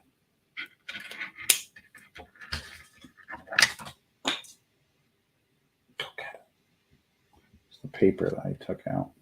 I'm going to put that down for a bit. Why? There was something I was going to be going over. Oh, right, the chains. Oh, my favorite part. And it's a weird thing, right? Like, I think chains and chainmail and all those little detail things are so nice in a piece. And I'll draw them all out, and then it's like, oh, I got to ink them, and I got to paint them, and it's like all this little detail. I'm still trying to figure out a way of doing chains and chainmail where it's quicker, that I will like it, because, like an absolute lunatic, I will draw every single link in a chainmail shirt when I draw chainmail or leggings or whatever. Like, I don't know why. And then I do the whole thing, and I'm like, you don't need all that detail. Next time, don't draw it like that. And do the same thing the next time. I don't know. One of these days, maybe for my 50th birthday, I'll sit down, 10 years from now, 9 years from now, when I will finally decide to pull out some books and tutorials and learn how to draw chainmail without drawing all the links. Oh, bricks too. What am I saying? I do the same thing with bricks. Like, I know all those tricks of don't draw every single brick. Just give a suggestion. Can't help myself. Once I get going, draw on every single brick. Yeah. Those are the things that slow me down with my art. But I guess it wouldn't be uniquely mine, but I gotta be honest, it's one of those things where, like, if I could take the time and just learn how to do it differently, I would. There's no reason for me to draw every single chain link or every single brick.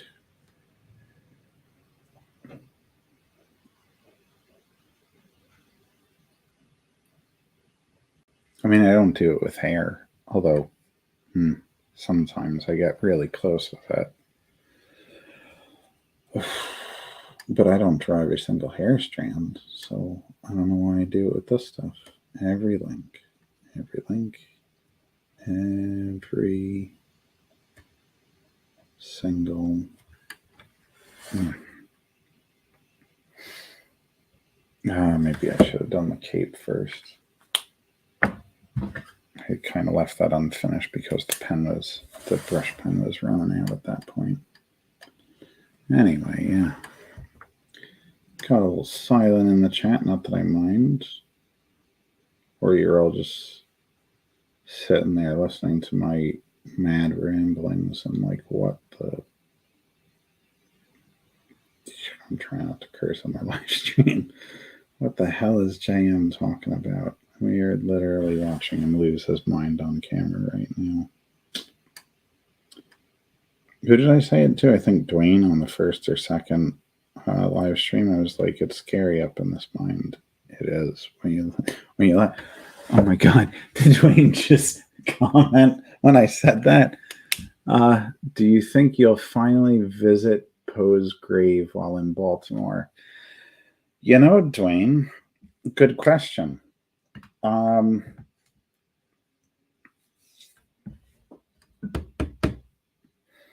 I guess if I get there early enough, I probably could, right? You know, I'm just going by yours and Matt's story that I don't want to be out in that area when the sun starts going down. But I would love to. Speaking of Poe, I feel like I want to do I would love to do an illustrated Edgar Allan Poe collection. And, you know, now that I have Darkfire Press, and since his work is all public domain, I mean, I really could make it happen. That would be another Kickstarter, right? Do a illustrated version of Poe's work. I always knew I liked that kind of stuff, even when I was young. It was so, it always seemed so basic, you know, not that that was a term back in the 90s, but yeah,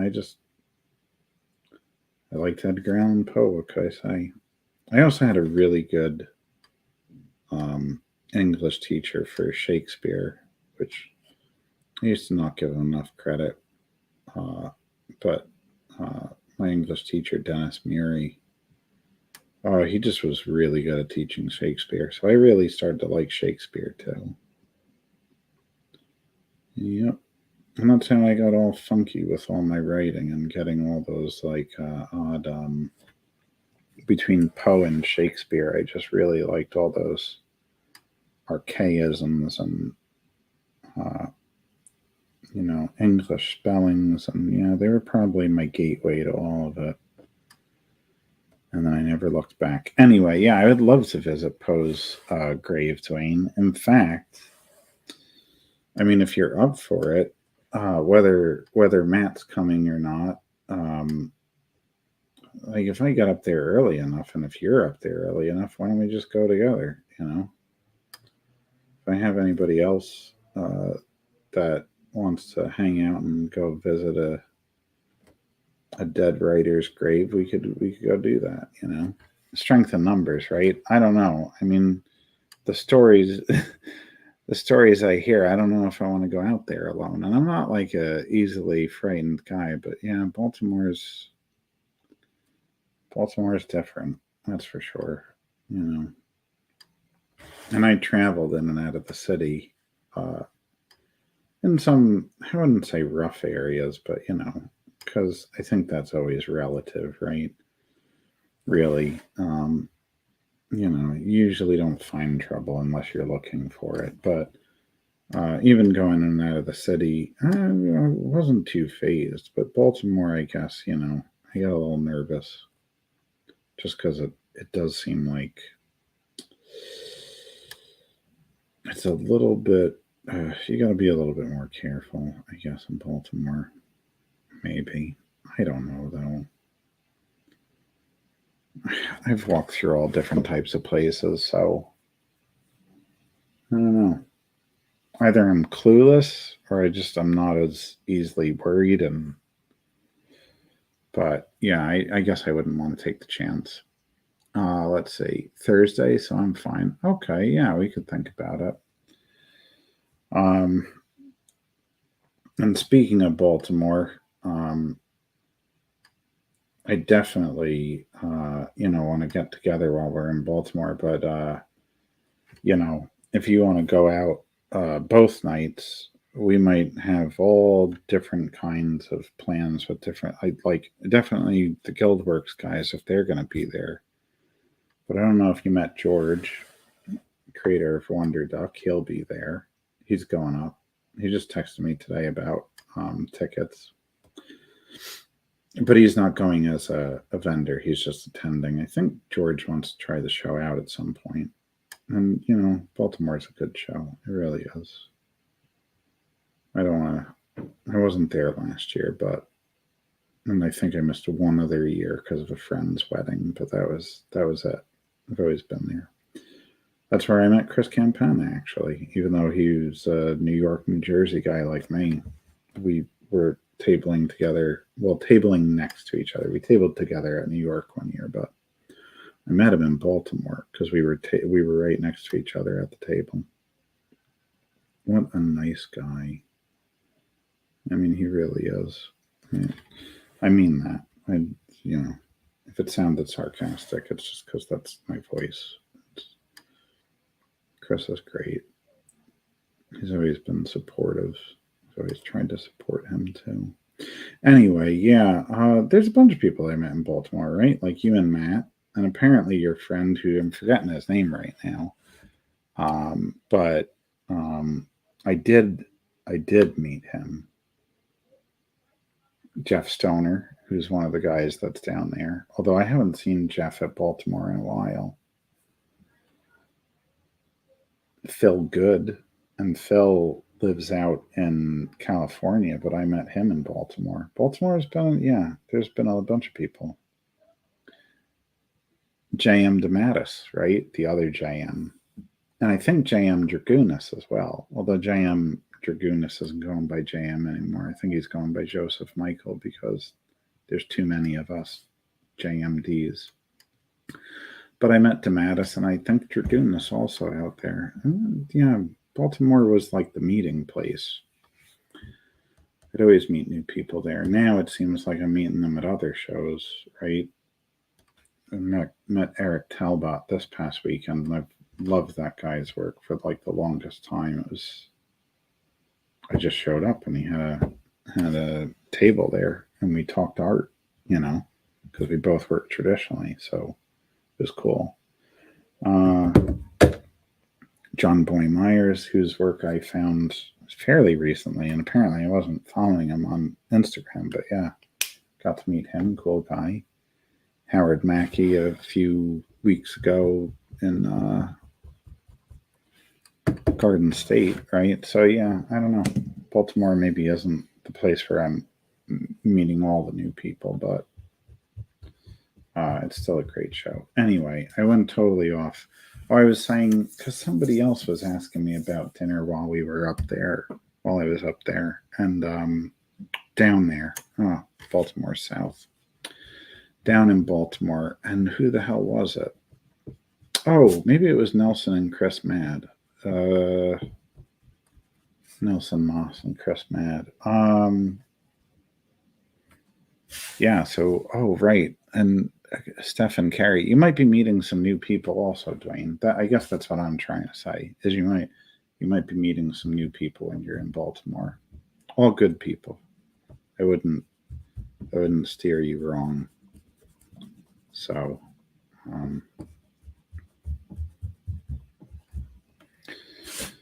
but yeah, it's starting to be. I've been talking to a couple of people about this, and it's really good, right? It's a nice thing to go to conventions, and I know a lot of people, but yeah, it is starting to be where I know a lot of people, and I'll put this out there for anybody that's listening to this right now. Like, if I'm at a show and we don't get together for dinner, it's really nothing personal. I wind up like the first person that asked me, it's like, that's who I got the dinner plans with, because they were the first one that asked. And I'm just starting to know so many different people at shows.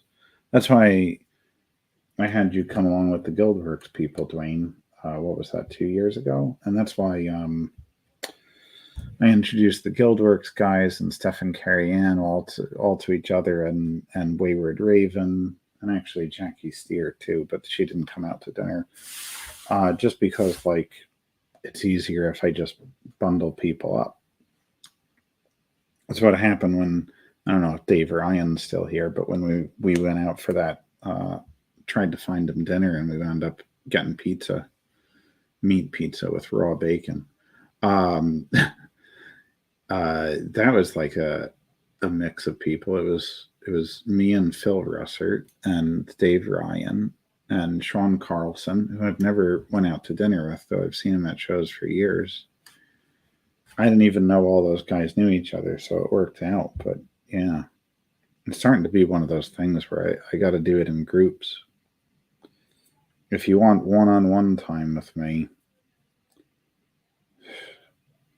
it's either got to be outside of a show or an obscure one where I'm not talking about us, Dwayne. I mean, I just mean in general with people. Yeah, it's like, I got to do those group things. Or it's just like luck of the draw, I guess. I'm trying though. I'm trying to keep up with it. Make sure I stop by everybody's table, say hi. Although again, I keep saying this, but I felt bad that I didn't see Dave Ryan when he was at Garden State. But it's one of those things, nothing personal. It just, I didn't realize he was there. I didn't get over to his table by the time I did. It's just like crazy. Anyway, we're at that time, 10 o'clock. Oh, I didn't mean that to be so aggressive. Yeah, so Wellsboro Comic-Con this weekend, and then Edison, and then Swedesboro, New Jersey. And then I got a Labor Day weekend off. Anybody want to barbecue, let me know. Although I'm not taking a trip. If you live in a different state, you can come to me because I'll need a week off of doing any traveling. I might even not do a live stream that week just to kind of like get a little break. I'll figure it out. No promises. If I don't do a live stream that week, it's actually not because I need a break. It's because I counted when the 13th fell, that my 13th live stream. And if I skip 1 week, I could do the 13th live stream on Friday the 13th in October. And man, wouldn't that be cool? Because I'm probably going to do my live stream on Monday before Halloween, because I'd rather not spend my Halloween night on a live stream. No offense, it'd be great to hang out, but I'd love to watch some horror movies and give out candy or eat it if nobody comes, and then enjoy my holiday. I consider Halloween one of the holidays in my calendar. And then since my birthday is 2 days after, if it doesn't fall on Rhode Island, I can get those like 3 days just to myself. Maybe play Lies of P or Lords of the Fallen by then, because it'll be October. I don't know. I can't even touch a video game right now. I'm so busy. Anyway, what are we at? 4 people still watching. Wow. Next week, I'll be here for sure. If you're in Wellsboro, Pennsylvania, I'll be out there this weekend. And I'll be in New Jersey the 2 weekends after. So, yeah. And I'll be in Baltimore and in New Hampshire, Granite State Comic-Con in September. So, yeah. Anyway, if you tune in next week, I'll see you then. Otherwise, one of these Tuesdays coming up, 8 p.m. Eastern Standard Time. And, yeah, have a great night, everyone. I will see you on the next one.